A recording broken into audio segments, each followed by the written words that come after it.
So, if you've probably had a conversation with me, I have a love-hate with social media.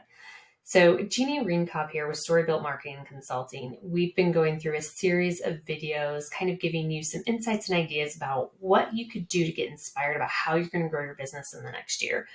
One of the things I get asked a lot in our strategy work and our marketing work is, what about social media? And there's a lot of different topics that we can get into, and I'm going to keep this one really short and sweet. I have a whole conversation that we have about really driving sales with social media. But one of the things that I find people are most surprised about when we talk about that topic is having a controlling idea. So one of the biggest and first mistakes, especially from a strategy standpoint, that people make with their social media is, what is your objective on social media? And the companies that are getting it right are the companies that take time to figure this out before investing time, energy, capital, and resources into really showing up on social media.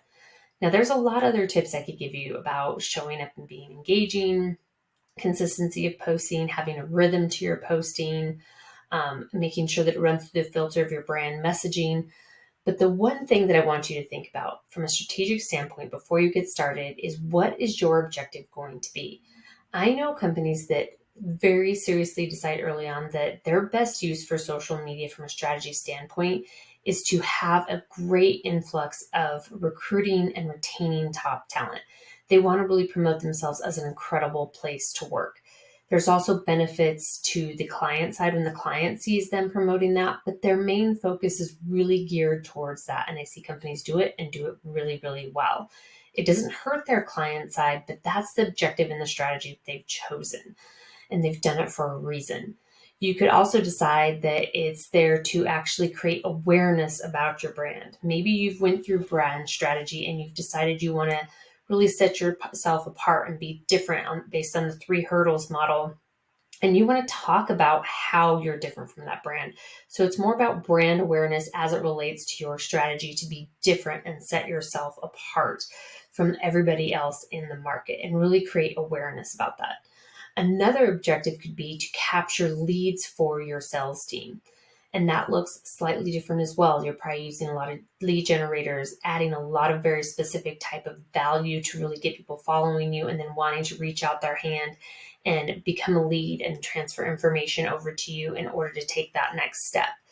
So those are all different approaches and strategies that would be applied when you get further down into more of the gritty, tangible, what is your rhythm going to be? What are the posting buckets or topics you're going to be posting about? How are you going to be showing up? What type of links are you going to be sharing? What kind of content are you going to be sharing? What does the imagery look like? All of that stuff is pivotal and is really focused on what is your objective on social media. It's also important to know your objectives so you can pick the right social media platform for your objective, your business, your market, and your customers. So there's a million tips I can give you, but I wanted to share that one with you right now because in order to drive sales, which is usually the ultimate goal, you need to know what your objective is on social media and how you're going to use that platform as it relates to your business. If you've went through brand strategy, you've decided what your strategies are, it gets really easy to decide what that objective is going to be and then create a plan and a playbook to execute on that. So think about what your objective should be in the upcoming year and how you can really use that as a filter to make sure that you stay consistent and show up in a way that people really start to resonate and recognize when they see a post, they know it's you and they can relate to what your objective is.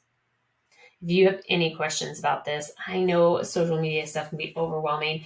Let's get in touch and talk about the strategy and the approach that maybe you should be deploying to clarify your objective and get the results and drive the end results that you want on your social media. Make it worth your time.